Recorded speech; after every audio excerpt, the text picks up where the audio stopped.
ಅಲ್ಲಿ ಈಶ್ವರ ಲಿಂಗು ದರ್ಶನ ಮಾಡಿಕೊಂಡು ಇಲ್ಲಿಂದ ಮತ್ತೆ ಪುನಃ ಅವ್ರು ಬಾಡಕ್ ಹೋಗ್ತಾರೆ. ಅಂದ್ರೆ ಕಾಶಿಗೆ ಹೋಗ್ಲಿಲ್ಲ ಅವರು. 12ನೇ ಶತಮಾನದಲ್ಲಿ ಇದ್ದಂತ ಅಲ್ಮ ಪ್ರಭುದೇವರು ಅವರ ನೇರ ವಾರಸುದಾರರು ತೋಂಟದಾರ ಮಠ. ಹನುಮಂತಿಯವರು ಅವ್ರ ಕನಸಿನಾಗ ಹೋಗಿ ಹೇಳ್ತಾನ, ಏನಿಲ್ಲಮ್ಮ ಹಂಗಾರೆ ಬೂದಿ ಬಸಪ್ಪ ನಾಯಕ್ ಅಂತ ಹೆಸರಿಟ್ಬಿಡ್ರಿ ಅಂತ ಹೇಳ್ತಾನ. 1 kg ತೂಕವುಳ್ಳಂತ ಒಂದು ಬಂಗಾರದ ಒಂದು ರಾಜಗೊಂಡೆ ಮಾಡಿಸ್ಕೊಡ್ತಾರೆ. ಅದು ಐತಿ, ಬಂಗಾರದ ಎಳೆಯಲ್ಲಿ ಕಸೂತಿ ಹಾಕಿದಂತ ರತ್ನಗಂಬಳಿಯನ್ನು ಕೊಡ್ತಾರ. ಆಮೇಲೆ ಬ್ರಿಟಿಷರು ಅವರಿಗೆ ಭಯಂಕರ ಹೆದರ್ತಾ ಇದ್ರು. ಇಲ್ಲಿಗೆ ಬಂದು ಇಲ್ಲೇ ಸಮಾಧಿಸ್ತಾರ, ನಿರ್ವಿಕಲ್ಪ ಸಮಾಧಿಸ್ತಾರ. ಒಂದು ಚರಿಗೆಗೆ ಒಂದು ಬಡ್ಗಿ ಕಟ್ಟಿ ಆ ಹಂಡೆದಾಗ ನೀರ್ ತಗೊಂಡ್ ಹಿಂಗ ಹಾಕವ್ರು ತಲೆ ಮೇಲೆ. ಅಷ್ಟು ಸುಡ ನೀರು ಉಗ ಉಗ ಉಗ. ಮೊದಲು ಮೂಲ ಕ್ಷೇತ್ರ ಡಂಬಳನೆ. ಅದಕ್ಕೆ ಡಂಬಳನೆ. ಶರಣ್ರಿ, ಎಲ್ಲಾರ್ಗು ಶರಣಾರ್ಥಿ. ನಾ ಬಂದೇನಿ ಇವತ್ತ ಗದಗ ಜಿಲ್ಲೆಯ ಮುಂಡರಗಿ ತಾಲೂಕಿನ ಡಂಬಳ ಅಂತ ಒಂದು ಊರು. ಮೋಸ್ಟ್ ಹಿಸ್ಟೋರಿಕಲ್ ರಿಚೆಸ್ಟ್ ಪ್ಲೇಸ್ ಅದು ಡಂಬಳ ಅಂತೇಳಿ. ಇಲ್ಲಿಗೆ ಬಂದೀನಿ. ತುಂಬಾ ಐತಿಹಾಸಿಕ ಮತ್ತು ಬಸವ ತತ್ವ ಇರ್ತಕ್ಕಂತಹ ಊರಿದು. ಸೊ ಇವತ್ತಿನ ನನ್ನ ಈ ಪ್ರವಾಸದಲ್ಲಿ ನನಗೆ ಸಾಥ್ ಕೊಡಾಕತ್ತಾರ ಮಂಜಯ್ಯ ಸ್ವಾಮಿ ಅರವಟಿಗೆ ಮಠ ಅಂತ, ಗ್ರಾಮದ ಒಬ್ಬ ಸಾಮಾಜಿಕ ಹೋರಾಟಗಾರ ಮತ್ತು ಈ ಗ್ರಾಮದ ಅಭಿವೃದ್ಧಿ ಬಗ್ಗೆ ಚಿಂತನೆ ಉಳ್ಳ ವ್ಯಕ್ತಿ. ಮಂಜಯ್ಯ ಸ್ವಾಮಿ ಅರವಟಿಗೆ ಮಠ ಅಂತ ಇವತ್ತು ನನ್ನ ಜೊತೆಗೆ ಊರನ್ನ ತೋರಿಸ್ತಾ ಇದಾರ, ಹಿಸ್ಟ್ರಿಯನ್ನ ಹೇಳಾಕತ್ತಾರ ಅವ್ರ. ಸರ್, ಈಗ ಫಸ್ಟ್ಗೆ ಎಲ್ಲಿಂದ ಸ್ಟಾರ್ಟ್ ಮಾಡ್ತೀರಿ ನಿಮ್ಮೂರು ಹಿಸ್ಟ್ರಿನ? ನನಗೆ ತಿಳಿದುಪಟ್ಟ ನಾವು ಓದಿದಂತ ಮಾಹಿತಿ ಪ್ರಕಾರ ಕ್ರಿಸ್ತ ಶಕ 1106ಲಿಂದ ಇತಿಹಾಸ ಇರ್ತಕ್ಕಂಥ ಗ್ರಾಮ. ಅದಕ್ಕೆ ಪೂರ್ವ ಇತಿಹಾಸ ಐತಿ ಗ್ರಾಮಕ್ಕೆ. ಆದ್ರೆ ಇಲ್ಲಿ ಇರ್ತಕ್ಕಂಥ ಹಿರಿಯರಿಗೆ ಗೊತ್ತದ. ನನಗೆ ಓದಲ್ಪಟ್ಟ ಇತಿಹಾಸ ಅಂದ್ರೆ ಕ್ರಿಸ್ತ ಶಕ 1106ಲಿಂದ ನನಗೆ ಸ್ವಲ್ಪ ಗೊತ್ತು. ನಂತರ 1850ರೊಳಗ ಏನ್ ಇವು ದೇಸಾಯಿ ಶ್ರೀನಿವಾಸ ವೆಂಕಟಾದ್ರಿ ಬಹದ್ದೂರ್ ದೇಸಾಯಿ ಅವರು ಇವ್ರದೊಂದು ಇತಿಹಾಸದ ಬಗ್ಗೆನ ನಾ ಕೆದಕಿದಾಗ ಇಡೀ ಗ್ರಾಮದ ಹಿಸ್ಟ್ರಿ ನನಗ ಸಿಕ್ತ್ರಿ. ಸರ್, ಇದು ಡಂಬಳ ಗ್ರಾಮದ 1850ರೊಳಗ ಪ್ರಥಮ ಸ್ವಾತಂತ್ರ್ಯ ಸಂಗ್ರಾಮದಲ್ಲಿ ಏನ ಈ ದೇಶಕ್ಕಾಗಿ ಪ್ರಾಣ ತ್ಯಾಗ ಮಾಡಿದ್ರಲ್ಲ ಶ್ರೀನಿವಾಸ ವೆಂಕಟಾದ್ರಿ ಬಹದ್ದೂರ್ ದೇಸಾಯಿ ಅವರ ಒಂದು ನೆನಪಿಗಾಗಿ ಈ ಮಂಡಲ ಪಂಚಾಯತಿ ಅವರು ನಿರ್ಮಿಸಿದಂತ ದೇಸಾಯಿ ಅವರ ಸ್ಮಾರಕ, ಅವ್ರ ನೆನಪಿಗಾಗಿ, ಹೋರಾಟದ ನೆನಪಿಗಾಗಿ ಕಟ್ಟಿಸಿದಂತ ಸ್ಮಾರಕ. ಪ್ರತಿ ವರ್ಷ ನೀವು ಫ್ಲಾಗ್ ಹಾಸ್ಟಿಂಗ್ ಮಾಡೋದು? ಪ್ರತಿಯೊಂದು ನಾವು NGO ಅಂತ ಮಾಡಿದ್ರಿ, ಧರ್ಮಪುರ ಗ್ರಾಮೀಣ ಅಭಿವೃದ್ಧಿ ವಿವಿಧ ದೇಶಗಳ ಸಂಘ ಅಂತ. ಆ ಸಂಘದಿಂದ ಸ್ವಲ್ಪ ನಾವು ದುರಸ್ತಿ ಮಾಡ್ಕೊಂಡು ಎಲ್ಲಾ ರೀತಿ ಇದನ್ನ ಮಾಡಿದ್ವಿ. ನಂತರ ಇವಾಗ ಮಾಜಿ ಡಂಬಳ ಹೋಬಳಿಯ ಮಾಜಿ ಸೈನಿಕರ ಮತ್ತು ಒಂದು ಸಂಘದವರು ಇದನ್ನ ಅವ್ರ ಜೊತೆಗೆ ನಾವೆಲ್ಲ ಗ್ರಾಮಸ್ಥರು ಸೇರ್ಕೊಂಡು ಮಾಡ್ಕೊಂಡು ಹೊಂಟೇವ್ರಿ. ಅವ್ರದ ನೆನಪಿಗಾಗಿ ಅದನ್ನ ಇದನ್ನ ಮಾಡಿದಂತ ಒಂದು ಇತಿಹಾಸ ಹಿನ್ನೆಲೆ ಉಳ್ಳ ಅವ್ರದ್ದು ಹಿನ್ನೆಲೆ ಇರತಕ್ಕಂಥದ್ದು ಮಾಹಿತಿ ಫಲಕ ಐತಿ ನೋಡ್ರಿ. ಬಸ್ ಸ್ಟ್ಯಾಂಡ್ ಮೇನ್ ಸೆಂಟರ್ ಒಳಗಡೆ ಹಾಕ್ಯಾರ. ರಾಷ್ಟ್ರಪತಿ ಅಬ್ದುಲ್ ಕಲಾಂ ಅವರು ಇದ್ದಾಗ ಮಾನ್ಯ ನಮ್ಮ ತೋಂಟದ ಶ್ರೀಗಳಿಗೆ ಕೋಮು ಸೌಹಾರ್ದತೆಯ ಒಂದು ರಾಷ್ಟ್ರೀಯ ಪ್ರಶಸ್ತಿಯನ್ನ ಅವರು ಕೊಡಮಾಡಿದ್ರು. ಅದಕ್ಕೆ ಇದಕ್ಕ ಕೋಮು ಸೌಹಾರ್ದತೆಯನ್ನ, ಈ ಊರಿಗೆ ಕೋಮು ಸೌಹಾರ್ದತೆಯನ್ನ ಒಂದು ಹೆಸರನ್ನ ಐತ್ರಿ. ಸೊ ಅಲ್ಲಿಗೆ ಇವತ್ತಿನ ನನ್ನ ವಿಡಿಯೋ ಸ್ಟಾರ್ಟ್ ಮಾಡ್ತೀನಿ. ಮಠದ ವತಿಯಿಂದ ಮೊದ್ಲು ಇವ್ರನ್ನ ಕಟ್ಕೊಂಡು ನಾನು ಮಠಕ್ಕೆ ಹೋಗ್ತೀನಿ. ತೋಂಟದಾರ್ಯ ಮಠಕ್ಕೆ ಹೋಗೋನು. ಮಠದೆಲ್ಲ ನೋಡ್ಕೊಂಡು ದೊಡ್ಡ ಬಸಪ್ಪ ದೇವಾಲಯ ಮತ್ತೇನೇನದು ಜಪದ ಬಾವಿ ಕೆರೆ. ಸರಿ, ನಡ್ರಿ ಸರ್. ಮದಬ್ದನಾರೀಶ್ವರ ಮಹಾ ತೋಂಟದಾರ ಸಂಸ್ಥಾನ ಮಠ ಅಂತ ಹೇಳ್ತಾರೆ. ಕೆಳದಿ ಅರಸರ ಕಾಲದ ದೇವಸ್ಥಾನ ರೀ. ನಮಸ್ಕಾರ. ಇದ್ರ ಹಿನ್ನೆಲೆ ಅಂದ್ರ ಬಹಳ ಇತಿಹಾಸ ಅದ ರೀ ಇದಕ್ಕೆ. ಈ ತೋಂಟದಾರ್ಯ ಮಠಕ್ಕೆ 12ನೇ ಶತಮಾನದಲ್ಲಿ ಇದ್ದಂತ ಅಲ್ಮ ಪ್ರಭುದೇವರು ಅವರ ನೇರ ವಾರಸುದಾರರು ತೋಂಟದಾರ ಮಠ. ಅವ್ರ ನಂತರದಲ್ಲಿ ಬಂದಂತವ್ರು ಯಡಿಯೂರು ಸಿದ್ಧಲಿಂಗೇಶ್ವರರು. ಈ ವಿರಕ್ತ ಪರಂಪರೆಯಲ್ಲಿ ಅವರು 15ನೇ ಶತಮಾನದಲ್ಲಿ ಯಡಿಯೂರು ಸಿದ್ಧಲಿಂಗೇಶ್ವರ ಬಂದು ಅವಾಗ ಎಲ್ಲಾ ಶರಣರ ವಚನಗಳನ್ನು ಕ್ರೋಢೀಕರಿಸಿ ಅಲ್ಲೇ ವಚನ ಸಾಹಿತ್ಯವನ್ನು ಹೆಚ್ಚು ಪ್ರಚುರಪಡಿಸಿದವರು ಯಡಿಯೂರು ಸಿದ್ಧಲಿಂಗೇಶ್ವರ. ಆನಂತರದಲ್ಲಿ ಅದರ ತರಾಧಿಕಾರಿಗಳಾಗಿ ಅನೇಕ ಸ್ವಾಮಿಗಳು ಬಂದರು ಯಡಿಯೂರ್ ನಂತರ, ಸಿದ್ಧಲಿಂಗೇಶ್ವರ ನಂತರ. ಆ ಪರಂಪರೆಯಲ್ಲಿ ಬಂದಂತ ಈ ತೋಂಟದಾರ ಮಠ ಸಿದ್ಧಲಿಂಗೇಶ್ವರ ನಂತರ ಬಂದಂತ 8ನೇ ಜಗದ್ಗುರುಗಳು ಕೌದಿ ಮಹಾಂತ ಸ್ವಾಮಿಗಳು ಅಂತ ಬರ್ತಾರೆ. ಅವರು ಬಾಚೆಗೊಂಡನಹಳ್ಳಿಯಲ್ಲಿ ಅವರು ಸಮಾಧಿ ಆಗ್ತದ. ಅಲ್ಲೇ ಅವ್ರು ಲಿಂಗಾಯಕರಾಗ್ತಾರ. ಅಲ್ಲಿ ಒಂದು ಮಠ ಸ್ಥಾಪನೆ ಆಗ್ತದ. ಅವರು ಅನುಗ್ರಹ ಕೊಟ್ಟು ಬೆಳೆಸಿದಂಥವ್ರು ತೋಂಟದ ಅರ್ಧನಾರೀಶ್ವರರು ತೋಂಟದಾರ ಮಠದ 9ನೇ ಜಗದ್ಗುರುಗಳಾಗಿ ಅಧಿಕಾರ ಸ್ವೀಕಾರ ಮಾಡ್ತಾರೆ. ಇವೆಲ್ಲ ವಿರಕ್ತ ಪರಂಪರೆಯಲ್ಲಿ ಬಂದಂತ ಸಂಪ್ರದಾಯ ಇವೆಲ್ಲ. ಆ 9ನೇ ಜಗದ್ಗುರುಗಳಾದಂತ ಮದರ್ಧನಾರೀಶ್ವರರು ಬಾಚೆಗೊಂಡಹಳ್ಳಿಯಲ್ಲಿ ಬಿಟ್ಟು ನಮ್ಮ ಡಂಬಳ ಗ್ರಾಮಕ್ಕೆ ಬರ್ತಾರ. ಅವ್ರು ಸಂಪ್ರದಾಯ ಏನಿರ್ತದ ಅಂದ್ರೆ ಪಟ್ಟಣಕ್ಕೆ ಪಂಚರಾತ್ರಿ, ಹಳ್ಳಿಗೆ ಏಕರಾತ್ರಿ ಅನ್ನೋ ಒಂದು ಉದ್ದೇಶ ಇಟ್ಟುಕೊಂಡು ಹಳ್ಳಿಯಲ್ಲಿ ನಾವು ಒಂದೇ ದಿವಸ ಇರೋದು, ಪಟ್ಟಣದಲ್ಲಿ 5 ದಿವಸ ಇದ್ದು ನಮ್ಮ ವಾಸ್ತವ್ಯ, ಪೂಜೆ ಪುನಸ್ಕಾರ, ಭಕ್ತರ ದರ್ಶನ, ಭಕ್ತರಿಗೆ ಕೊಡುವಂತ ಒಂದು ಧಾರ್ಮಿಕ ಮನೋಭಾವನೆಯನ್ನು ಬಿತ್ತುವುದು, ಪ್ರಚಾರ ಮಾಡುವುದು ಇದು ಅವ್ರ ಕಾಯಕ. ಅದಕ್ಕೆ ಅವರು ಡಂಬಳಕ್ಕೆ ಬಂದು ಇಲ್ಲಿ ದೊಡ್ಡ ಬಸವೇಶ್ವರ ಗುಡಿ ಹತ್ರ ಒಂದು ಪತ್ರಿವನ, ಅಲ್ಲಿ ಬನ್ನಿ ಗಿಡ, ಆಮೇಲೆ ದೊಡ್ಡ ಬಸಪ್ಪನ ಗುಡಿ, ಆ ವಾತಾವರಣ ಅವ್ರು ಹಿಡಿಸಿದಾಗ ಅಲ್ಲಿ ಬಂದು ಅಲ್ಲೇ ನೆಲೆಸಿದ್ರು. ಅವ್ರ ಜೊತೆಗೆ ಕೋರಿ ಶೆಟ್ರು ಅನ್ನೋರೊಬ್ರು ಬಂದ್ರು. ಕೋರಿ ಶೆಟ್ರ್ ಅಂದ್ರೆ ನಮ್ಮ ಅರ್ಧನಾರೀಶ್ವರ ಶಿಷ್ಯರವರು. ಆಮೇಲೆ ಅಲ್ಲಿ ಬಂದು ಅಲ್ಲಿ ಗುಡಿಸಲು ಹಾಕೊಂಡು ಅಲ್ಲಿರ್ತಾರ. ಇಲ್ಲೇ ಡಂಬಳ ದೇಸಾಯರು ಈ ದೇಶಗತಿ ಮಂತಂದ ರೂವಾರಿಗಳಿರ್ತಾರ. ಅವ್ರು ಆ ಡಂಬಳ ದೇಸಾಯರಿಗೆ ಏನಾಗಿರ್ತೈತಿ ಅಂದ್ರ ಶಿನಪ್ಪ ದೇಸಾಯಿ ಅವ್ರಿಗೆ ಸ್ವಲ್ಪ ಕುಷ್ಠರೋಗದ ಕಾಟ ಇರ್ತೈತಿ. ಆ ಕುಷ್ಠರೋಗದ ಕಾಟದಿಂದ ಬಾಳ ಬಳಲ್ತಾ ಇರ್ತಾರೆ. ಅವ್ರಿಗೆ ಭಾಳ ಮಾನಸಿಕವಾಗಿ ನೆಮ್ಮದಿ ಇಲ್ಲ, ದೈಹಿಕವಾಗಿ ನೆಮ್ಮದಿ ಇಲ್ಲ. ಅವರು ಭಾಳ ಎಲ್ಲಿ ತೋರಿಸಿದ್ರು ಗುಣ ಆಗೋದಿಲ್ಲ. ಆಮೇಲೆ ಕಡೆಗೆ ಏನ್ ನಿಶ್ಚಿತ ಮಾಡ್ತಾರಂತಂದ್ರ ನಾನು ಈ ದೇಶಗತಿ ಬಿಟ್ಟು ಕಾಶಿ ಯಾತ್ರೆಗೆ ಹೋಗ್ಬಿಡ್ಬೇಕು, ಇಲ್ಲಿ ಇರಬಾರ್ದು ಇನ್ನ, ಯಾಕಂದ್ರ ಜನರಿಗೆ ನಾನು ಸರಿ ಕಾಣಲ್ಲ ಅಂದಾಗ ಯಾಕಿರ್ಬೇಕು ಅನ್ನೋದು ಒಂದು ಉದ್ದೇಶ. ಅವ್ರು ಜನರ ಹತ್ರ ಹೋಗ್ಕೊಳ್ಳೇನ ಅವ್ರು ಎದ್ದು ಹೋಗೋದು ಅಥವಾ ಅವ್ರ ಬಗ್ಗೆ ನಮ್ಮ ಕುಷ್ಠರೋಗ ಐತೆ ಅಂತ ಮಾತಾಡೋದು ಇವು ಬೇಡ ಅನ್ನೋದಕ್ಕ ನಾನು ಈ ತ್ಯಾಗ ಮಾಡಿ ಇದಕ್ಕೆ ಹೋಗ್ಬಿಡ್ಬೇಕು, ಕಾಶಿಗೆ ಹೋಗ್ಬೇಕು, ಅಲ್ಲರ ಯಾರ ಆಯುರ್ವೇದಕ್ಕೆ ವೈದ್ಯರನ್ನ ಭೇಟಿಯಾಗಿ ಗುಣಪಡಿಸ್ಕೊಂಡ್ಬರ್ಬೇಕನ್ನೋ ವಿಚಾರ ಮಾಡಿರ್ತಾರೆ. ಆ ಟೈಮ್ದಲ್ಲಿ ಇಲ್ಲಿರ್ತಕ್ಕಂಥ ಒಂಟ್ಯಾಲದಪ್ಪ ಅಂತಂದ್ರ ಹನುಮಂತಿಯವ್ರ ಗುಡಿ ಐತಿಲ್ಲ, ಹಳೆ ಕಾಲದ ಹನುಮಂತಿಯವ್ರ ಗುಡಿ. ಆ ಹನುಮಂತಿಯವ್ರ ಗುಡಿ ದೇಸಾಯರ ಮನೆ ದೇವರು. ಅವ್ರ ಕನಸಿನಾಗ ಹೋಗಿ ಹಿಂಗ ನೀವು ಎಲ್ಲಿ ಹೋಗ್ಬೇಡ್ರಿ, ಊರ್ ಬಿಟ್ಟಂತ ಹೋಗ್ಬೇಡ್ರಿ, ಅದಕ್ಕೆ ನೀವು ಇಲ್ಲಿ ಒಬ್ಬ ದೊಡ್ಡ ಮಹಾ ತಪಸ್ವಿಗಳು ಬಂದಾರ, ಅವ್ರ ನೀವು ದರ್ಶನ ಮಾಡ್ರಿ, ನಿಮ್ಗ ಅದರಿಂದ ಚಲೋ ಆಕೈತಿ, ಗುಣಮುಖರಾಗ್ತೀರಿ ಅಂತ ಹೇಳಿ ಹನುಮಂತಿಯವ್ರು ಅವ್ರ ಕನಸಿನಾಗ ಹೋಗಿ ಹೇಳ್ತಾನ. ಇಲ್ಲ ಈ ಒಂಟ್ಯಾಲದಪ್ಪ ಅದ ಅವಾಗ ಹೇಳಿದಾಗ ಅವಂಗ ಒಂದ್ ನಮೂನಿ ಶಾಕ್ ಆಗತ್ತೆ. ಹನುಮಂತಿಯವ್ರು ನಾನು ಹೋಗ್ಬೇಕನ್ನೋ ವಿಚಾರ ಹಿಂಗ ಕಾಶಿಗೆ ಹೋಗ್ಬಿಡೋಕು, ಇನ್ನು ಹೊಳೆ ಬರ್ಬಾರ್ದು ಅನ್ನೋ ಉದ್ದೇಶ ನಂದಿತ್ತು. ಆದ್ರ ಇಲ್ಲಿ ನೋಡಿದ್ರ ನಮ್ಮ ಮನೆ ದೇವ್ರು ಹನುಮಂತಿಯವ್ರು ಈ ತರ ಕನಸಿನಾಗ ಬಂದಾನ. ಇದನ್ನೇನ್ರ ಪರೀಕ್ಷೆ ಮಾಡ್ಬಿಡು ತಡಿ ನೋಡೋಣ ಅಂತ ತಿಳ್ಕೊಂಡು ಅವ್ರು ಬೆಳಿಗ್ಗೆ ಎದ್ದವನ 5 ಗಂಟೆಗೆ ಎದ್ದು ಹುಡುಕ್ಯಾಡಕ್ ಹೋಗ್ತಾರ.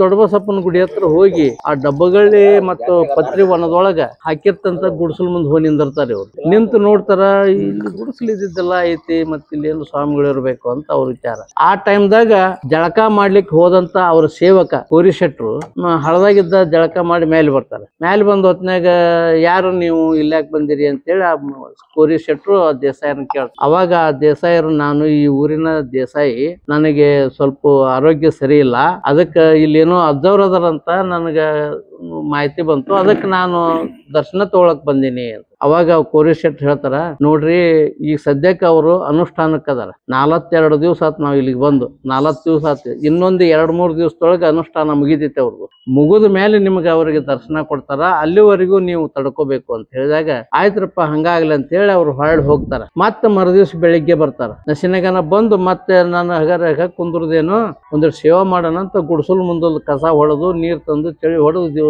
ಈ ತರ ಅವ್ರ ಒಡನಾಟ ನಡೀತೈತಿ. ಕೊನೆ ದಿವಸದಲ್ಲಿ 4 ದಿವಸದ ನಂತರ ಅವ್ರ ಅನುಷ್ಠಾನ ಮುಗಿತೈತಿ. ಇವ್ರು ಕೊನೆ ದಿವಸದಲ್ಲಿ ಕಸ ಹೊಡೆದು ನೀರ್ ಚಳ ಹೊಡೆದು ಸುಮ್ನೆ ಅವ್ರು ಕುಂತಿರ್ತಾರ. ಆ ಟೈಮ್ದಾಗ ಅರ್ಧನಾರೀಶ್ವರು ಗುಡಿಸಲಿಂದ ಹೊರಗೆ ಬರ್ತಾರ.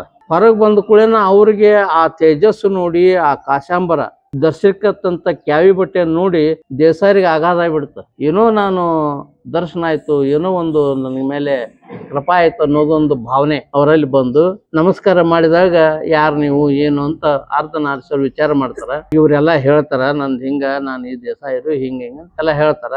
ಅದಕ್ಕೆ ನನಗೆ ಹಿಂಗ್ ಕುಷ್ಠರೋಗ ಇದ್ದದಕ್ಕೆ ಹಿಂಗಾಗೈತ್ರಿ ಬುದ್ಧಿ ಅಂತ ಹೇಳಿದಾಗ, ಏನಿಲ್ಲ ಇದನ್ನ ವಿಭೂತಿ ಮೈ ತುಂಬ ಹಚ್ಕೊಳ್ರಿ, ಆಮೇಲೆ ಈ ಗಂಧವನ್ನು ತೆಗೆದು ಆ ಗಂಧದ ರಸವನ್ನು ಮೈ ತುಂಬ ಹಚ್ಕೊಳ್ರಿ, ಆಮೇಲೆ ಪ್ರತಿನಿತ್ಯ ನೀವು ಲಿಂಗ ಪೂಜೆಯನ್ನು ಮಾಡಿಕೊಡ್ರಿ ಅಂತ ಹೇಳಿ ಅವ್ರ ವಿಭೂತಿ, ರುದ್ರಾಕ್ಷಿ, ಗಂಧ ಇದನ್ನೆಲ್ಲ ಕೊಟ್ಟು ಆಶೀರ್ವಾದ ಮಾಡಿ ಕಳಿಸ್ತಾರ. ಮುಂದೆ ಕಾಲಕ್ರಮೇಣ ಅವ್ರು ಹೇಳಿದಂಗೆ ಮಾಡ್ಕೊಂತ ಹೋದಾಗ ಕಾಲಕ್ರಮೇಣ ದೇಸಾಯರ ಕುಷ್ಠರೋಗ ಕಡಿಮೆ ಆಗ್ತದೆ. ಎಲ್ಲ ಕಡಿಮೆ ಆದ ಕೂಡೇನ ಅವಾಗ ಅಜ್ಜಾರ್ ಹತ್ರ ಬಂದು ಬುದ್ಧಿ ಇವರು ಅಷ್ಟೊತ್ತಿಗಾಗಲೇ ಊರ್ ಬಿಡ್ಬೇಕು, ಇಲ್ಲಿಂದ ಬೇರೆ ಕಡೆ ಹೋಗ್ಬೇಕು ಅನ್ನೋ ವಿಚಾರ ಇಟ್ಕೊಂಡಿರ್ತಾರೆ. ಅವಾಗ ದೇಸಾಯರ ಅವರು ಅಜ್ಜಾರ್ ಹತ್ರ ಬಂದು, ಬ್ಯಾಡ್ರಿ ಬುದ್ಧಿ, ಎಲ್ಲಿ ಹೋಗ್ಬೇಡ್ರಿ, ನಾವು ಇಲ್ಲಿ ನಿಮ್ಗೆಲ್ಲ ವ್ಯವಸ್ಥೆ ಮಾಡ್ಕೊಡ್ತೀವಿ, ನಮ್ಮ ಒಂದು ಜೀವನವನ್ನು ಪಾವನ ಮಾಡಿದ್ರಿ ನೀವು ಅಂತ ಹೇಳಿ ಅವ್ರಿಗೆ ಕೇಳ್ಕೊಂತಾರ.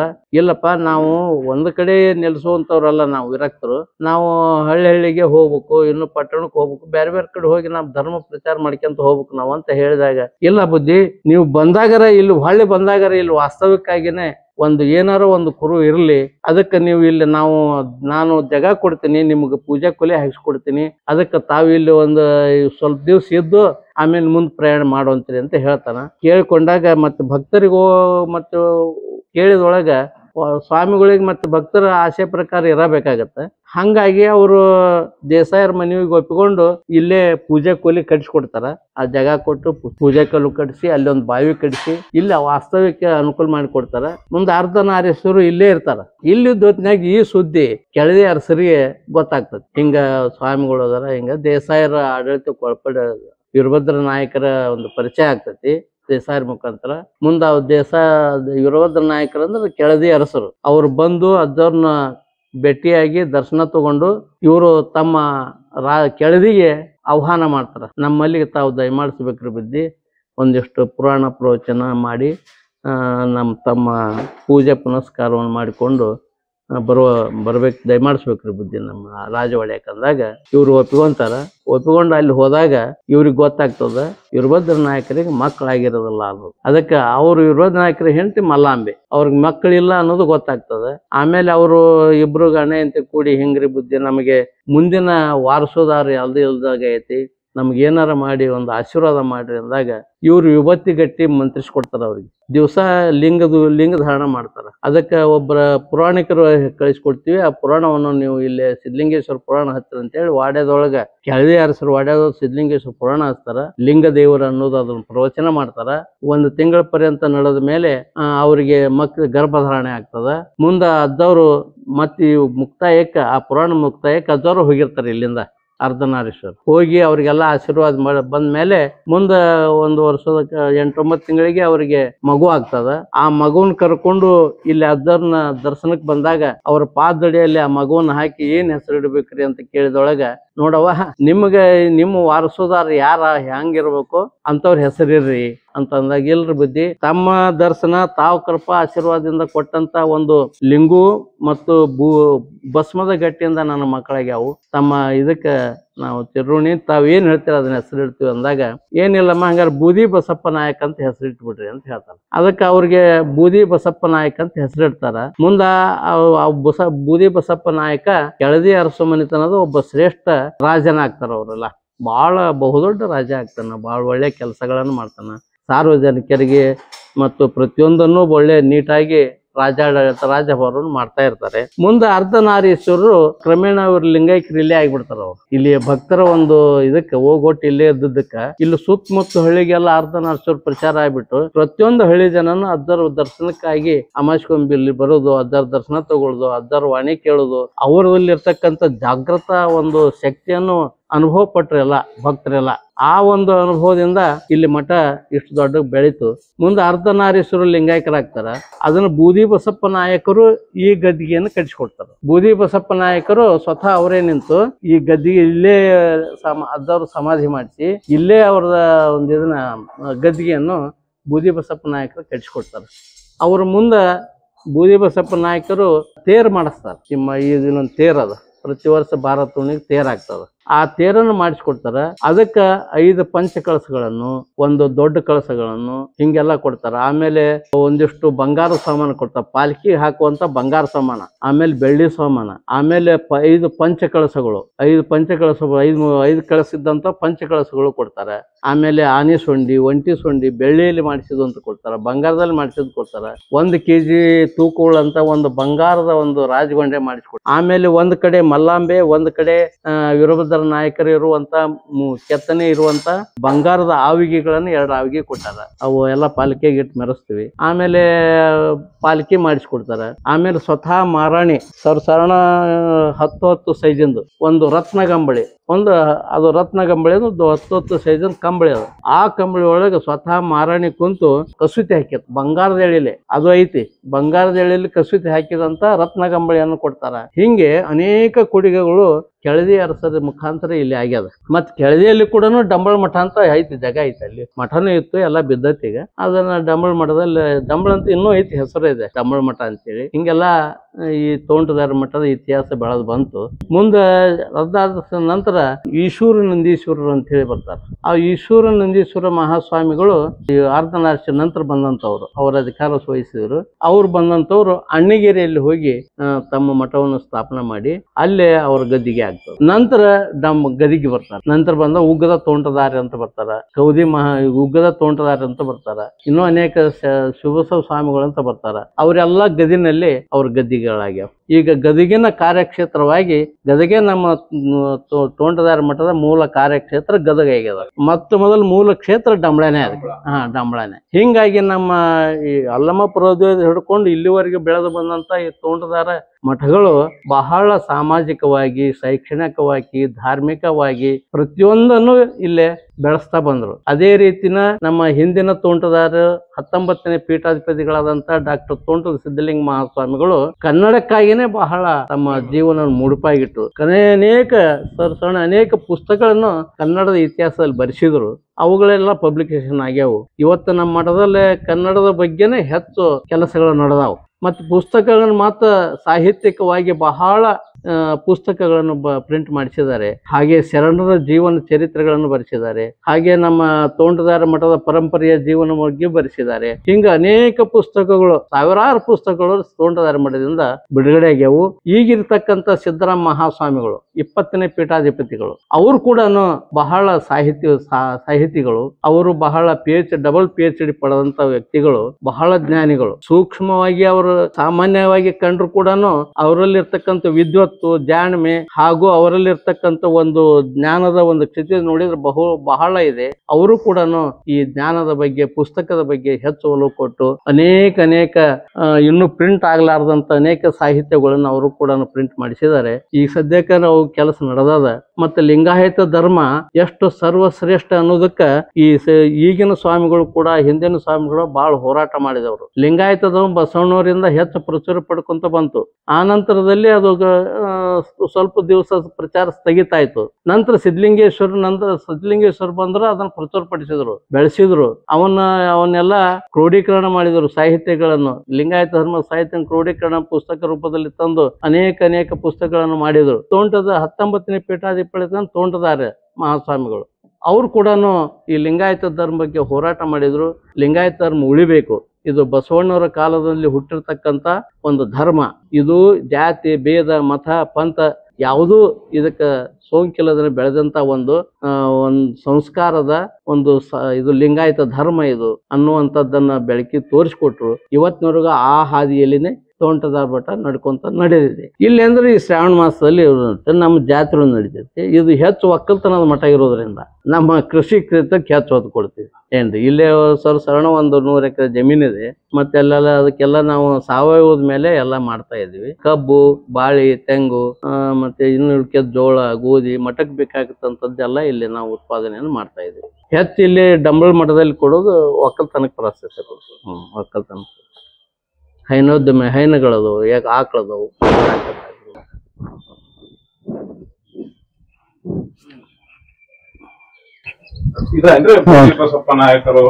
ಕಟ್ಸಿದ್ರು ಸಮಾಜ. ಇದು ಮತ್ತೆ ಗದ್ದಿಗೆ ಎಲ್ಲ ಏನಿಲ್ರಿ, ಏನ್ ನಾವ್ ಇಲ್ಲಿ ಬೇಡ್ಕೊಂಡು ಸಂಕಲ್ಪ ಮಾಡ್ಕೊಂಡು ಹೋಗ್ತಿವಲ್ಲ, ಆ ಸಂಕಲ್ಪ ಈಡೇರಿಸ್ತಕ್ಕಂತ ಇದು ಕರ್ತೃ ಗದ್ದಿಗೆ. ಯಾವ್ದೇ ರೀತಿ ಇಲ್ಲಿ ಅಧರ್ಮ ಬಿಟ್ಟು ಯಾರು ನಡ್ಕೊಂತಾರ ಸಿಕ್ಕಿಸ್ತಕ್ಕಂತ ಒಂದು ಜಾಗೃತ ಸ್ಥಳ. ಯಾರ ಅಧರ್ಮದ ಹಾದಿ ತಿಳ್ಕೊಂಡು ಈ ಗ್ರಾಮದೊಳಗ ಯಾರೇ ಇರ್ಲಿ ಅವ್ರು, ನಾನಂದವ್ರು ಯಾರು ಈ ಗ್ರಾಮದೊಳಗ ಮೆರೆದವ್ರು ಇಲ್ರಿ. ಮೆರೆದವ್ರು ಈ ಮಣ್ಣೊಳಗ್ ಮಣ್ಣಾಗಿ ಹೋಗ್ಯಾರ. ಕಟ್ಟುನಿಟ್ಟಿನ ಆಚರಣೆ ಅಂದ್ರೆ ಇಲ್ಲಿ ಯಾವ್ದೇ ರೀತಿ ಒಂದು ಮಡಿ ಇರ್ಲಾರ್ದನ್ ಈ ಮಠದೊಳಗ ಪಾದಾರ್ಪಣೆ ಮಾಡ್ಬಾರ್ದ್ರಿ. ಮಾಡಿದವ್ರಿಗೆ ಆ ಗದ್ದಿಗೆ ಈ ದೇವಸ್ಥಾನ ಅದ ಶಿಕ್ಷೆಗೆ ಒಳಪಟ್ಟಂತ ಉದಾಹರಣೆನ ಅದಾವ್ರಿ. ಅದಕ್ಕೆ ಇಲ್ಲಿ ಮಡಿ ಮೇಲಿಗೆ ಮತ್ತೆ ಜಾಗೃತ ಸ್ಥಳ ಇದೆ ಎಲ್ಲ. ಇದು ತೋರ್ಕಿ ಗದ್ದಿಗೆ ಅದು ಗದ್ದಿಗೆ ಅಂದ್ರೆ ವಿರಕ್ತರಲ್ಲಿ ಗದ್ದಿಗೆ ಕಟ್ಸೋದಿಲ್ರಿ.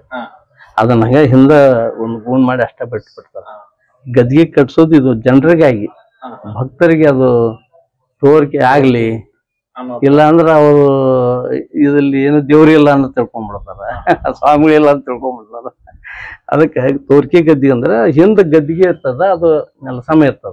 ಅಲ್ಲಿ ಯಾವ ತರದ ಗದ್ದಿಗೆ ಟೈಪ್ ಇದಾವಲ್ಲ.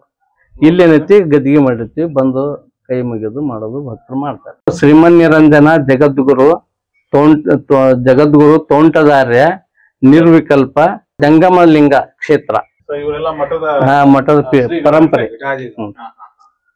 ಸಿದ್ಧಲಿಂಗೇಶ್ವರ ಬರ್ತಾರ ನೋಡ್ರಿ ಇಲ್ಲಿ, ಮೊದಲು ಸಿದ್ಧಲಿಂಗೇಶ್ವರ ನೋಡ್ರಿ. ಆನಂತರ ಬೋಳ ಬಸವ ಸ್ವಾಮಿಗಳು, ಆನಂದ್ ತೋಂಟದ ಗೂಳೂರು ಸಿದ್ಧವೀರ ಸ್ವಾಮಿಗಳು, ಆನಂದ್ ತೋಂಟದ ಸಿದ್ದರಾಮ ಉದ್ದನಾರ್ಯ ಸ್ವಾಮಿಗಳು, ಆಮೇಲೆ ತೋಂಟದ ಹಿರೇಹಡಗಲಿ ಹರಿಹರ ಸ್ವಾಮಿಗಳು, ಇಲ್ಲಿ ಹಿರೇಹಡಗಲಿಗ ಹರಿಹರ ಸ್ವಾಮಿಗಳು ಗದ್ದಿಗೆ ಐತ್ರಿ. ಆಮೇಲೆ ತೋಂಟದ ಕಟಿಗೆಹಳ್ಳಿ ರಾಚೋಟಿ ಸ್ವಾಮಿಗಳು, ಅದು ತಿಳುವಳಿಗೆ ಐತ್ರಿ. ಆಮೇಲೆ ತೋಂಟದ ಕೌದಿ ಮಹಾಂತ ಸ್ವಾಮಿಗಳು ಬಾಚೆಗೊಂಡಹಳ್ಳಿಯಲ್ಲಿ. ನಂತರ ಅರ್ಧನಾರೀಶ್ವರು ಇಲ್ಲಿ ಇಲ್ಲಿಗೆ ಬಂದು ಇಲ್ಲೇ ಸಮಾಧಿ ನಿರ್ವಿಕಲ್ಪ ಸಮಾಧಿ ಸ್ಥಳ ಆಗ್ತದೆ. ಹ್ಞೂ ಅಲ್ಲೇ ಐತ್ ನೋಡ್ರಿ. 1675ರಿಂದ 1725 ಇದ್ರು. ನಂತರ ಬಂದಂತವ್ರು ಈಶ್ವರಾನಂದೇಶ್ವರ ಸ್ವಾಮಿಗಳು, ಅವ್ರ ಅಣ್ಣಿಗೆರೆ ಅಂತ ಹೇಳಿದ್ನಲ್ಲ ಅಲ್ಲಿ ಬಂದ್ರು. ನಂತರದ ತೋಂಟದ ಉಗ್ಗದ ತೋಂಟದಾರ್ಯ ಸ್ವಾಮಿಗಳು. ಉಗ್ಗದ ತೋಂಟದಾರ್ಯ ಅಂತಂದ್ರ ಸುಡ ನೀರು ಜಳಕ ಮಾಡೋರು ಅವ್ರು. ಸುಡು ಹೆಂಗಂದ್ರ ಒಂದು ಚರಿಗೆಗೆ ಒಂದು ಬಡ್ಗಿ ಕಟ್ಟಿ ಆ ಹಂಡೆದಾಗ ನೀರ್ ತಗೊಂಡ್ ಹಿಂಗ ಹಾಕವ್ರು ತಲೆ ಮೇಲೆ. ಅಷ್ಟು ಸುಡ ನೀರು ಉಗ ಅದಕ್ಕೆ ಅವ್ರು ಉಗ್ಗದ ತೋಂಟದಾರ ಸ್ವಾಮಿಗಳು ಅಂತ ಅನಿಸ್ಕೊಂತಾರ ಅವ್ರು. ಆಮೇಲೆ ತೋಂಟದ ಸದಾಶಿವ ಸ್ವಾಮಿಗಳು, ಇವ್ರ ಕೊಪ್ಪಳದಾಗ ಮಹಾದ್ವಾರ ಐತಲ್ರಿ ಕಟ್ಟಕ್ ಹತ್ತಾರ ಈಗ, ಅದ್ರ ಮಗ್ಗಲ್ದಾಗ ಐತಿ ಗದ್ದಿಗೆ. ಇವ್ರಿಗೆ ಬಹಳ ಅನ್ಯೋನ್ಯ ಸಂಬಂಧಗಳಿದ್ವು. ಅಲ್ಲಿ ಹೋದಾಗ ಅಲ್ಲೇ ಲಿಂಗಾಯಕರಾಗ್ತಾರ ಅವ್ರು. ಲಿಂಗರಾಜ್ ಕಳ್ಕೊಳ್ಳಿ ಅವರು ಸ್ವಾಮಿಗಳು ಬಿಟ್ಟು ಕೊಡಲ್ಲ, ಇಲ್ಲೇ ನಮ್ಮಲ್ಲೇ ಸಮಾಧಿ ಆಗ್ಲಿ ಅಂತ ತಿಳ್ಕೊಂಡು ಅಲ್ಲೇ ಸಮಾಧಿಸ್ತರ ಮಾಡಿಬಿಡ್ತಾರ ಅವ್ರು. ಅದಕ್ಕೆ ಕೊಪ್ಪಳದಲ್ಲಿ ಆಯ್ತು ಅವ್ರು. ಕೊಪ್ಪಳ ಮಠದಾಗ ಸಹಿತ ಕೊಪ್ಪಳ ಮಠದಾಗ ಐತಿ, ಕಲ್ಲಿಂದ ಕಟ್ಸ್ಯಾರ ಅವರು. ಆಮೇಲೆ ತೋಂಟದ ಮಹಾಂತ ಸ್ವಾಮಿಗಳು ಹಂಸಾಗರದಾಗ, ಇಲ್ಲೇ ಹಂಸಾಗರದಾಗ ಐತ್ರಿ ಮಠ ಐತಿ. ಬಾಳ ಜಾಗೃತ ಮಠ ರೀ ಅದು. ಆಮೇಲೆ ತೋಂಟದಾರೆ ರದ್ದ ತೋಂಟ ಸ್ವಾಮಿಗಳು ಇವ್ರು ಗದಗ ಆಗ್ಯಾವ. ಮೃತ್ಯುಂಜಯ ಸ್ವಾಮಿಗಳು ಗದಗ.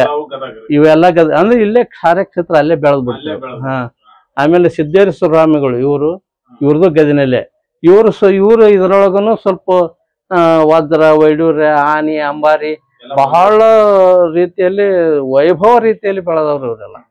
ಬಹಳ ಇಲ್ಲಿ ಬರ್ತಾರಪ್ಪ ಅಂತಂದ್ರ ಮೇಣದಾಗ ಬರ್ತಿದ್ರು ಅವ್ರು. ಇಲ್ಲಿ ಡಂಬಳಕ ಮೇಣದಾಗ ಅಲ್ಲೆಲ್ಲ ಇವು ಹೊಸ ಡಂಬಳ ಐತಲ್ರಿ, ಅಲ್ಲಿಗೆ ಬರ್ತಾರ ಅಂತ ಹೇಳಿ ಒಬ್ಬ ನಾವು ಬಿಗುಲ್ ಊದ್ಬಿಟ್ರಿ ಇಲ್ಲಿ ಡಂಬಳದ ಜಾಗೃತ ಆಗ್ಬೇಕು. ಆ ನಮೂನಿ ಇರ್ತಿದ್ರು ಅವ್ರು ನೋಡಿದ್ರೆ ಒಂಥರ ಭಯ ಅನಿಸೋದು ಅವ್ರು ಅಂತ ಸಿದ್ದೇಶ್ವರ ಸ್ವಾಮಿಗಳು. ಆಮೇಲೆ ಬ್ರಿಟಿಷರು ಅವರಿಗೆ ಭಯಂಕರ ಹೆದರ್ತಾ ಇದ್ರು, ಸಿದ್ದೇಶ್ವರ ಸ್ವಾಮಿಗಳು ಇವರಿಗೆ. ಆ ಬ್ರಿಟಿಷರು ಇಲ್ಲಿ ಒಳಗ್ ಬರ್ಬೇಕಾದ್ರೆ ಮೊದಲು ಪರ್ಮಿಷನ್ ತಗೊಂಡು ಅವ್ರು ಒಳಗ್ ಬರ್ಬೇಕು. ಅಷ್ಟು ಇದು ಇದ್ರು ಸ್ವಾಮಿಗಳು, ಶಕ್ತಿವಂತರು. ಆಮೇಲೆ ಸಿದ್ದೇಶ್ವರ ಸ್ವಾಮಿಗಳು ಅವ್ರದ್ದು ಗದಗ ಆಯ್ತು. ಆಮೇಲೆ ತೋಂಟೂರು ಗುರುಬಸವ ಸ್ವಾಮಿಗಳು ಗದಗ ಆಯ್ತು. ನಂತರ ಬಂದಂತವ್ರು ಶಿವಕುಮಾರ ಸ್ವಾಮಿಗಳು, ಇವರು ಪ್ರಕಾಂಡ ಸಾಹಿತ್ಯ ಪಂಡಿತರು. ಇವರು ಸಂಸ್ಕೃತದಲ್ಲಿ ಬಹಳ. ಗುರುಗಳ ಸ್ವಾಮಿಗಳು ಓದ್ಯವ್ರಲ್ಲ, ಇವರು ಒಕ್ಕಲ್ತನಕ್ಕಾಗಿ ಮೀಸಲಿಟ್ರು ತಮ್ಮ ಜೀವನನ. ಹೆಚ್ಚು ಒಕ್ಕಲ್ತನ ಇಲ್ಲೇ ಇರೋರು.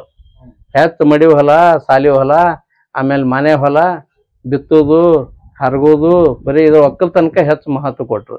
ನಂತರ ತೋಂಟದ ಶಿವಕುಮಾರ ಸ್ವಾಮಿಗಳು ಇವ್ರು ಬಹಳ ಪಂಡಿತರು, ಸಂಸ್ಕೃತ ವಿದ್ವಾನ್ರು ಇವರು. ಆದ್ರೆ ಹೆಚ್ಚು ಇವರು ಸಾರ್ವಜನಿಕವಾಗಿ ಎಲ್ಲಿ ಕಾಣಿಸ್ಕೊಳ್ಳಿಲ್ಲ. ಬರೀ ಜಾತ್ರೆಗೆ ಅಷ್ಟ ಬರೋದು, ಅಲ್ಲಿ ಜಾತ್ರೆಗೆ ಅಷ್ಟ ಹೊರಗೆ ಬರೋದು. ಹಿಂಗಾಗಿ ಮಠ ನಡೆಸ್ಕೊಂಡು ಬಂದ್ರು. ಮುಂದೆ ಅದು ಇವ್ರ ನಂತರ ಬಂದಂಥವ್ರು ತೋಂಟದ ಸಿದ್ಧಲಿಂಗ ಮಹಾತ್ಮರು. ಇವರು ಭಯಂಕರ ಕಾರ್ಯಪ್ರವೃತ್ತಿ ಉಳ್ಳವರು, ಸಾಮಾಜಿಕವಾಗಿ, ಶೈಕ್ಷಣಿಕವಾಗಿ, ಧಾರ್ಮಿಕವಾಗಿ ಮತ್ತು ಸೋಷಿಯಲ್, ಸಾಮಾಜಿಕವಾಗಿ ಏನೇ ತೊಂದರೆ ಬಂದ್ರು ಎಲ್ಲದಕ್ಕೆ ಅದ್ರ ಪಟ್ಟಿ ನಿಂತರವರು. ಈಗ ಪರಿಸರದ ಬಗ್ಗೆ ಹೋರಾಟ ಮಾಡಿದ್ರು. ಆಮೇಲೆ ಮೊನ್ನೆ ಪೋಸ್ಕೋ ಕಂಪನಿ ವಿರೋಧ ಹೋರಾಟ ಮಾಡಿದ್ರು. ಕಪ್ಪತ್ ಗುಡ್ಡು ಉಳಿಸೋ ಸಲುವಾಗಿ ಹೋರಾಟ ಮಾಡಿದ್ರು. ಇವ್ರು ಹೋರಾಟ ಮಾಡುವಂಥದ್ದು ಯಾವುದೂ ಉಳಿದಿಲ್ಲ. ಆಮೇಲೆ ಗೋಕಾಕ್ ಚಳವಳಿಗೆ ಹೆಚ್ಚು ಪ್ರಾಧಾನ್ಯತೆ ಕೊಟ್ಟು ಅವಾಗ ಇವ್ರ ಭಾಷಣದಿಂದ ಜಾಗೃತ ಆದವ್ರ ಈ ತೋಂಟದ ಸಿದ್ಧಲಿಂಗ ಮಹಾಸ್ವಾಮಿಗಳಿಂದ.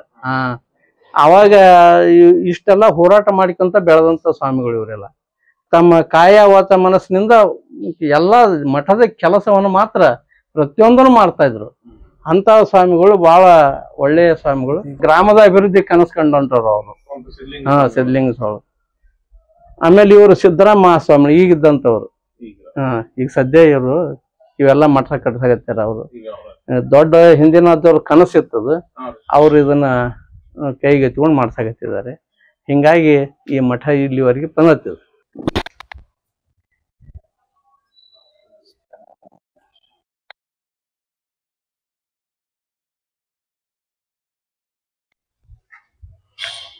ತಮ್ಮ ದಾಸೋಹ ಏನ್ ನಡೀತಿದೆ ಈಗ, ಹೆಂಗ್ ನಡೀತಿದೆ ದಾಸೋಹ ಬಂದ್ರೆ ಒಳಗಡೆ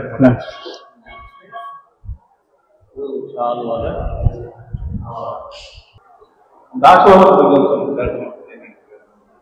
ಈ ವಿರಕ್ತ ಮಠಗಳಲ್ಲಿ ದಾಸೋಹ ಪರಂಪರೆ ಪೂರ್ವ ಕಾಲದಿಂದ ಬಂದಂತ. ಮಠಕ್ಕ ಯಾರೇ ಬರಲಿ ಬಂದಿಲ್ರಿ ಅವರಿಗೆ ಪ್ರಸಾದ ಕೊಡುವಂತ ಒಂದು ಸ್ಥಳ. ಯಾವ ಜಾತಿ ಧರ್ಮ ಪಂಥ ಇವನ್ನ ಯಾವನೇ ಅನಿಸೋದಿಲ್ಲ, ಪ್ರತಿಯೊಬ್ಬರಿಗೂ ಅನ್ನ ಪ್ರಸಾದ ಒಂದು ವಿತರಣೆ ಬಹಳ ದಿವಸದಿಂದ ನಡೆದು ಬಂದದ್ದು. ಇಲ್ಲಿ ಪೂರ್ವಿಂದನೂ ಈ ತೋಂಟದಾರ್ಯ ಮಠ ದಾಸೋಹಕ್ಕೆ ಪ್ರಸಿದ್ಧವಾದ ಮಠ.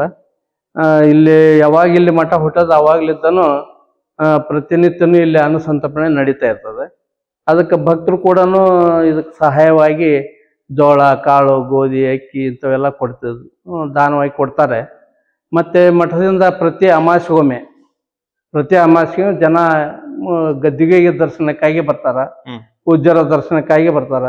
ಅವಾಗ ಬಂದಾಗ ಅವನು ಒಂದು 100 ಜನ ಇಲ್ಲಿ ಪ್ರಸಾದನು ಮಾಡ್ತಾರ.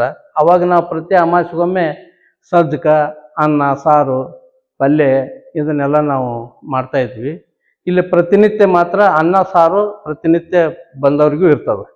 ಇಲ್ಲಿ ಯಾರು ಪರಸ್ಥಳದಿಂದ ಬಂದಿರ್ತಾರ ಅವ್ರು ಇಲ್ಲಿ ಮಠಕ್ಕೆ ಬಂದವ್ರು ಇರ್ಲಿ, ಪರಸ್ಥಳದಿಂದ ಬಂದವ್ರು ಇರ್ಲಿ, ಅವ್ರು ಬಂದ್ರೆ ಇಲ್ಲಿ ಬಂದು ಪ್ರಸಾದ ಉಚಿತವಾಗಿ ಪ್ರಸಾದವನ್ನು ತೆಗೆದುಕೊಂಡು ಹೋಗ್ಬೋದು. ಯಾವ ಥರದ ಇದನ್ನು ಇಲ್ಲೇ ನಾವು ಆಸೆ ಬಯಸುವುದಿಲ್ಲ ಮಠಕ್ಕೆ ಅಂತೇಳಿ. ಹೀಗೆ ಪರಂಪರೆ ದಾಸೋಹದ್ದು ನಡೆದು ನಡ್ಕೊಂಡು ಬಂದದ್ದು. ಮೊದ್ಲಾಗಿದ್ದಾನು ಮುಂದುವರ್ಕೊಂತ ಬಂದದ್ದು. ಇವತ್ತು ಪ್ರಸಾದ ರೆಡಿ ಆಗಕತ್ತೈತಿ. ರೆಡಿ ಆಗಕತ್ತೈತ್ರಿ. ಟೈಮಿಂಗ್ ಏನ್ ಇರ್ತೈತ್ರಿ? ಇಲ್ಲಿ ಮುಂಜಾನೆ 9 ಗಂಟೆಗೆ ನಾಷ್ಟ ಕೊಡ್ತೀರಿ. ಒಗ್ಗರಣೆ ಅನ್ನ, ಇಲ್ಲ ಉಪ್ಪಿಟ್ಟ, ಇಲ್ಲ ಚೂರ್ಮರಿ ಮಾಡಿರ್ತೀವಿ, ಪಲಾವ್ ಮಾಡಿರ್ತೀವಿ, ಇನ್ನೆಲ್ಲ ಮಾಡಿಕೊಡ್ತೀವಿ. ಆಮೇಲೆ ಮಧ್ಯಾಹ್ನದಾಗ ಏನೈತಿ ಅನ್ನ ಸಾರು, ಮತ್ತೆ ಅದಂತೂ ಖಾಯಂ ಇದ್ದೇ ಇರ್ತದೆ. 12 ಗಂಟೆಗೆ ಇಲ್ಲಿ ಪ್ರಸಾದ ಚಾಲು ಆಗುತ್ತೆ. 3-3:30 ತನಕ ಇಲ್ಲಿ ಪ್ರಸಾದ ವಿತರಣೆ ಇರ್ತದೆ. 3:30 ತನಕ ಯಾರೋ ಬಂದ್ರೆ ಇಲ್ಲಿ ಪ್ರಸಾದ. ಆಮೇಲೆ ರಾತ್ರಿ 8 ಗಂಟೆಗೆ ಅನ್ನ ಸಾರು ಹಿಂಗ್ ಕೊಡ್ತೀವಿ. ಇದು ಪ್ರತಿದಿನ ನೋಡ್ಕೊಂಡ್ ಬಂದಿರೋ ನಡ್ಕೊಂಡ್ ದಾಸೋಹ. ಮಠದೊಳಗ ಪ್ರಸಾದ ಮಾಡುವಂತ ಭಾಗ್ಯ ತುಂಬಾ ಜನಕ್ಕೆ ಮನೇಲಿದ್ರೆ ಸಿಗ್ತೈತಿ. ಎಷ್ಟೋ ಸರಿ ನಮ್ಮ ಎದುರುಗಡೆನೆ ಅನ್ನ ಇದ್ರು ತಿನ್ನಕ್ ಆಗಂಗಿಲ್ಲ. ಎಷ್ಟೋ ಸರಿ ನಮ್ಮ ಮನೇಲಿ ಬರ್ದಿತ್ತು ಅಂತಂದ್ರೆ ಬಯಸಿದಂಗೆ ಸಿಕ್ಬಿಡುತ್ತೆ. ಇವತ್ತು ಮಹಾಪ್ರಸಾದ ಸಿಕ್ಕೈತಿ ಮಠದ, ಇದನ್ನ ತಿಂದ್ಬಿಟ್ಟು ಮಿಕ್ಕಿದ್ದ ವಿಚಾರ. ಸೊ ಮಠದ ಹಿನ್ನೆಲೆ ಇಷ್ಟ ಆತ್ರಿ. ಮತ್ತ ಡಂಬಳ ಗ್ರಾಮದೊಳಗ ಮತ್ ಇನ್ನೇನದ ಅನ್ನೋದನ್ನ ನೋಡಕ್ ಹೋಗೋನು. ನಮಸ್ತೆ ಕರ್ಕೊಂಡು ಹೊಂಟಾರ. ಇಲ್ಲಿ ಕಾಣಿಸ್ತೈತಲ್ರಿ, ಇದು ಶಟಸ್ಥಳ ಸ್ತಂಭ ಅಂತ ಕರೀತಾರೆ. ಮಠದ ಎದುರುಗಡೆ ಐತೆ, ತೋಂಟದಾರ್ಯ ಮಠದ ಎದುರುಗಡೆ. ಐತಿಹಾಸಿಕ ಡಂಬಳ ಗ್ರಾಮದ ಒಂಟಾಲಯ ಮಾರುತೇಶ್ವರ ದೇವಸ್ಥಾನ ಅಂತ ಅಂದ್ರೆ ಇದು ಒಂಟ ಆಲದ ಮರ ಐತಿ ಸರ್. ಇಲ್ಲಿ ಆಂಜನೇಯನ ಹಿಂದ್ಗಡೆ ಒಂದು ಈಶ್ವರ, ಬಸವಣ್ಣ, ಆಮ್ಯಾಗ ಆಕಳ ಕರು, ಸೂರ್ಯ, ಚಂದ್ರ, ಆಮ್ಯಾಗ ಅದ್ರ ತೆಳಗ ಲಿಪಿಗಳ ಇರ್ತದೆ. ಅದು ಲಿಪಿಗಳದು ಹಳೆಗನ್ನಡದೊಳಗೆ ಇರೋದ್ರಿಂದ ನಮ್ಗದು ಸ್ಪಷ್ಟವಾಗಿ ಗೊತ್ತಿಲ್ಲ. ಒಬ್ಬರ ಕಡೆಯಿಂದ ಅದನ್ನ ತರಿಸ್ಕೊಂಡು ಅದನ್ನ ಏನು ಲಿಪಿ ಏನು ಅನ್ನಕ ಅದನ್ನ ಕನ್ನಡ ಒಂದು ಇದನ್ನ ಮಾಡಿಸ್ಕೊಂಡಿದೆ. ಅದನ್ನ ಎಲ್ಲರಿಗೆ ಅದನ್ನ ಹಂಚ್ಬೇಕು ಅನ್ನೋದ ಒಂದು ಆಸೆ. ನಮ್ಮ ಹೆಸರು ಮಂಜುನಾಥ ಸಂಜೀವಣ್ಣ ಅವ್ರ ಅಂತ ಹೇಳ್ತಾರೆ. ಗ್ರಾಮಸ್ಥರ ಡಂಬಳ ಗ್ರಾಮಸ್ಥರು, ದೇವರ ಹನುಮಂತ ದೇವರ ಭಕ್ತ ದೇವರು. ಅದೇ ಕನಕದಾಸ ಅವ್ರು ಹಿಂದ್ರಿ ಕಾಶಿ ಯಾತ್ರೆಗೆ ಹೋಗ್ಬೇಕಂತೇಳಿ ಅವ್ರು ಕಾಶಿ ಯಾತ್ರೆಗೆ ಹೋಗು ಅವಾಗೆಲ್ಲ ನಡ್ಕೊಂತ ಹೋಗ್ಬೇಕಲ್ಲ, ನಡ್ಕೊತ ಬರ್ತಾರೆ ಅವ್ರಿಲ್ಲ. ಈ ಡಂಬಳಕ್ ಬಂದ ನಂತರ ಅವ್ರಿಗೆ ರಾತ್ರಿ ಆಗತ್ತಿಲ್ಲ, ಮುಂದೆ ಹೋಗಕ್ಕೆ ಬೆಳಗ್ಗೆ ಹರಿದ್ಮೇಲೆ ಹೋಗ್ಬೇಕಂತೇಳಿ ಇಲ್ಲೇ ದೇವಸ್ಥಾನ ಕೆಳಗೆ ಒಂಟಿ ಆಲದಪ್ಪ ಇರ್ತಾರಲ್ಲ, ಒಂಟಿ ಆಲದ ಗಿಡ ಇರುತ್ತೆ. ಇಲ್ಲಿ ಹನುಮಪ್ಪ ಇರೋದ್ರಿಂದ ಒಂಟಿ ಆಲದಪ್ಪ ಅಂತ ಇವ್ರ ಹೆಸರು. ಮಾರುತೇಶ್ವರ ದೇವಸ್ಥಾನ, ಒಂಟಿ ಆಲದ ಮಾರುತೇಶ್ವರ. ಇಲ್ಲಿ ಅವ್ರು ವಸ್ತಿ ಮಾಡ್ತಾರೆ ಕನಕದಾಸರು. ಅವ್ರು ವಸ್ತಿ ಮಾಡಿದಾಗ ಅವ್ರು ಸೊಪ್ಪಂದಾಗಿ ಹನುಮಪ್ಪಾಜಿ ಬರ್ತಾನ್ರಿ. ಅಂದ್ರ ಅವ್ರು ಬಂದಾಗ ಇದನ್ನ ಕ್ಲೀನ್ ಏನ್ ಆಗಿರ್ಲಿಲ್ಲ, ಅಷ್ಟಿನ ಗುಡಿ ಇರಂಗಿಲ್ರಿ ಅವಾಗ. ಗುಡಿ ಇರಂಗಿಲ್ಲ, ದೇವಸ್ಥಾನಕ್ಕೆ ಬರೀ ಮೂರ್ತಿ ಇರುತ್ತ, ಇನ್ನು ಅಭಿವೃದ್ಧಿ ಆಗಿರಂಗಿಲ್ಲ ಅವಾಗ ಕನಕದಾಸರ ಕಾಲದೊಳಗ. ಅವ್ರು ಇಲ್ಲಿ ವಸ್ತಿ ಮಾಡಿದಾಗ ಅವ್ರು ಸೊಪ್ಪಂದಾಗ ಇವ್ರು ಬರ್ತಾರೆ, ಕನಸಿನೊಳಗೆ ಇವ್ರು ಬರ್ತಾರ ಮಾರುತೇಶ್ವರ ದೇವ್ರು. ಬಂದು ನೀವು ಇದಕ್ಕ ಕಾಶಿ ಯಾತ್ರೆಗೆ ಹೋದ್ರೆ ನಿಮ್ಗೆ ಏನಲ್ಲಿ ವಿಶ್ವನಾಥ ದೇವರ ದರ್ಶನ ಮಾಡಿದ್ರೆ ಏನು ಸಿಗುತ್ತಾ ಪುಣ್ಯ, ಇಲ್ಲ ನಮ್ಮ ದೊಡ್ಡ ಬಸವೇಶ್ವರ ದೇವಸ್ಥಾನ ದರ್ಶನ ಮಾಡ್ರಿ ಅಂತ ಅವ್ರಿಗೆ ಹೇಳ್ತಾರೆ ಕನಕದಾಸರು. ಅವ್ರು ಸೊಪ್ಪಂದಾಗ ಇವ್ರು.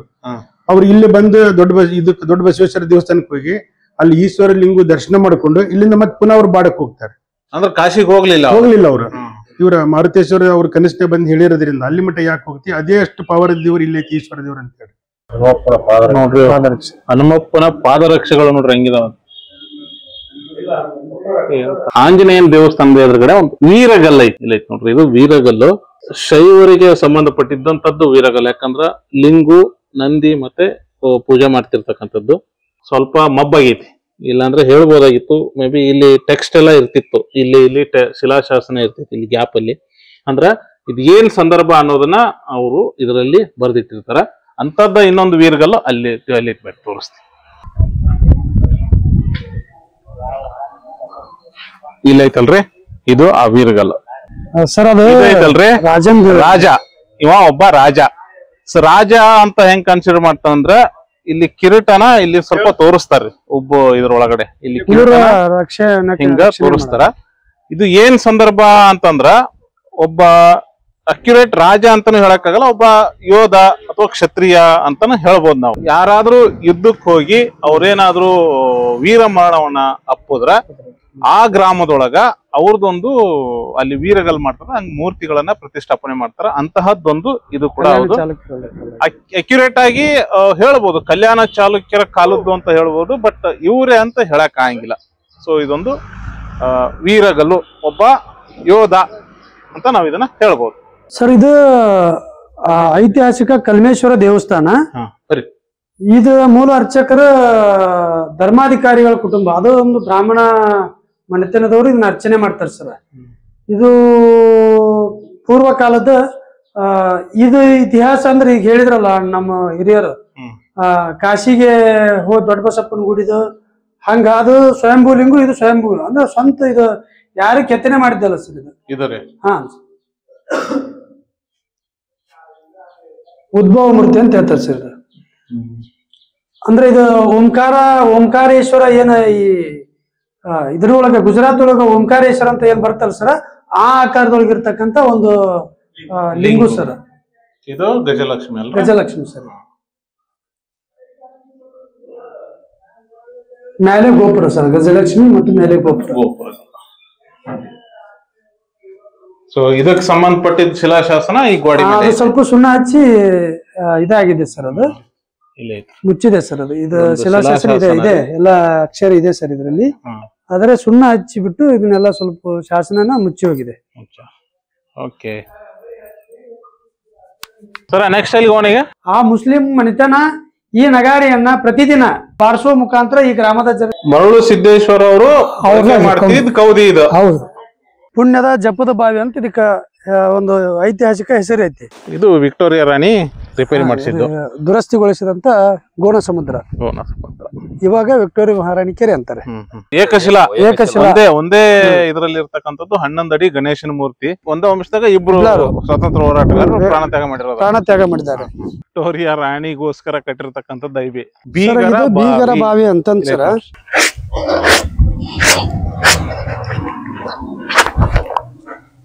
ದೊಡ್ಡ ಬಸಪ್ಪ ದೇವಾಲಯ ಅಂತ ಇವತ್ತ ಜಗತ್ ಪ್ರಸಿದ್ಧಿ ಆಗೈತಿ. ಗುರು ಲಿಂಗ ಜಂಗಮಶ್ಯ ಗುರು ಪಾದೋದಕ ಶಿಷ್ಟ ದೇವತಾ ಪೂಜಾ ಮಂ ಕಕ್ಷೆ